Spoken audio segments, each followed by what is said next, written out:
सगळ्यात पहिल्यांदा पक्षश्रेष्ठी हर्षवर्धनजी सपकाळ साहेब, बाबाजान दुर्राणी साहेब, आमचे वडील सूर्यदादा देशमुख, तुकारामजी रेंगे पाटील, खासदार संजयजी जाधव साहेब, त्याच्यानंतर आमदार राहुलजी पाटील साहेब, सर्व माझ्यासोबत मला ज्यांनी मतदान केलं, सर्व आमचे नगरसेवक, या सगळ्यांचा मी धन्यवाद म्हणतो की माझ्यासारख्या एका तरुण व्यक्तीला आणि कमी वयाच्या माणसाला फार मोठी संधी पक्षाने उपलब्ध करून दिली.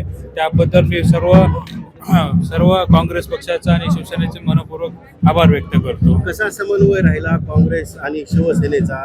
चंद्रपूरमध्ये फाटाफूट झाल्यानंतर काहीतरी वेगळं होईल असं वाटलं होतं, पण असं काही झालं नाही. जगात जर्मनी आणि भारतात परभणी ही नवीन काहीतरी भूमिकेत असती, तर त्या भूमिकेचा जे चंद्रपूरला झालं ते इथं होणार नव्हतं. कारण की मोठ्या आमचे ज्येष्ठ जेवढे बी नेते आहेत तर त्यांच्या एकमेकांमध्ये समन्वय असल्यामुळे ही गोष्ट झालेली आहे आणि चंद्रपूरमध्ये समन्वय नसल्यामुळे तिथे कार्यक्रम झालेला नाही. महापौर उपमहापौर दोघंही तरुण आहात, काय परभणीचे प्रश्न आहेत आणि काय सोडवण्यासाठी प्राधान्य? सगळ्यात पहिले कचऱ्याचा जो परभणी शहरात जो वेळाकाळ झालेला आहे तर नक्कीच तो आम्ही पहिल्या प्रयत्नात तो करणार आहे आणि अंडरग्राऊंड ड्रेनेजचा जो विषय आहे तो पण लवकरच कार्यान्वित करण्याच्या प्रयत्नात आहोत. आणि इथले जे आपले स्थानिक उद्यान जे आहेत ते भकास परिस्थितीत आहेत आणि ती कुठेतरी डेव्हलप करून परभणीकरांसाठी ते खुले करण्याचा एक मोठा माणूस आहे. प्रशासकाच्या काळामध्ये परभणी महापालिकेची प्रचंड दुरावस्था झाली आहे, आता ही कशी सुधारेल आणि किती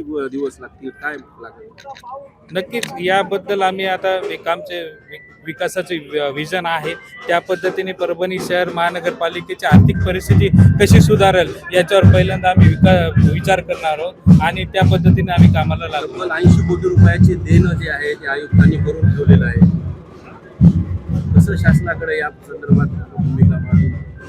आता तर मी आता उपमहापौर झालो, अजून त्याबद्दल मला अजून काय ज्ञात नाहीये, पण नक्कीच माहिती घेऊन सांगा. थँक्यू.